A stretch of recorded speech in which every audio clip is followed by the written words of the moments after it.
রাজমিস্ত্রিও যেরকম জুতেন না, রং মিস্ত্রিও এরকম অসুবিধা আছে। কিভাবে দেখেন, রাজমিস্ত্রি এখানে ঘোলা মারছে, এবি সুন্দর করে নেট ফিনিশিং দিছে, বাইরে স্কার্টিং দিছে, বাইরে স্কার্টিং দিছে, দেখতেই পাচ্ছেন সিমেন্টের ঘোলা দিয়ে স্কার্টিং দিছে। রুমের ভেতরে এখানে প্লাস্টার করছে, এই পাশে স্কার্টিং দেয়নি। তো এটা কি ঠিক হয়েছে বলেন? এখানে ফির মনে করেন সিমেন্টের ঘোলা দিছে, একটু দাগ দিয়ে স্কার্টিংটা দিয়ে দিলে হেবি সুন্দর হতো। এই যে রং মিস্ত্রি অবশ্য প্লাস্টার করা নাই, শুধু ঘোলা মারা। তো এখন রং মারছে, রং তো বয়া পড়তেছে। আমার ভাই মোতাল্লিক তাক না পারে এখন কইতেছে বলে পুরো অলখানি এখন স্কার্টিং ছাড়া অঙ্কে ডাইরেক্ট। আচ্ছা, এ পাশে তাহলে একটু দাগ দিয়ে স্কার্টিং দেওয়া লাগতেছে।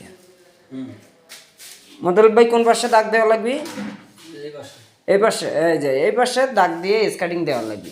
কেউ ওরা রাজমিস্ত্রিরা যদি একটু ঘোলা দিয়ে স্কার্টিং মারে যেত, তাহলে কিন্তু আমাদের স্কার্টিংটা মারতে সুবিধা হয় বা সৌন্দর্যও বাড়ায়।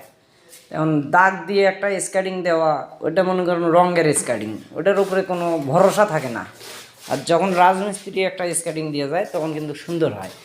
তো যাই হোক, যেটুকু হয়েছে আল্লাহর রহমতে দোয়া করবেন, মোটামুটি ভালোই হয়েছে, বুঝতে পারছেন ভাই। তাহলে ওগুলো ধুয়ে দেওয়া পরিষ্কার করে নাও। আমরা এই যে সিমেন্টের ঘোলা মারছে, তার উপরে রং মারলাম, প্লাস্টার ছাড়া। শুকাইলে কিন্তু বোঝা যাবে না প্লাস্টার করা না প্লাস্টার করা না, এটা কিন্তু শুকাইলে বোঝা যাবে না। সো আমরা এখন লাঞ্চে যাব, মানে খাইতে যাব। তো দুপুরবেলা এখন পর্যন্ত খাওয়া দাওয়া হয়নি আমাদের, দেখতে গেলে অলরেডি 2টো পার হয়ে গেছে। এখন না খাওয়া দাওয়া করলেও হয় না, দেখতে গেলে আমাদের কাজও শেষ পর্যায়ে, শেষই। ওই কালো স্কেটিংটা মারলে আমাদের কাজ শেষ, এই কালো স্কেটিংটা মারলে আমাদের কাজ শেষ, আপনারা দেখতেই পাচ্ছেন। সো দোয়া করবেন।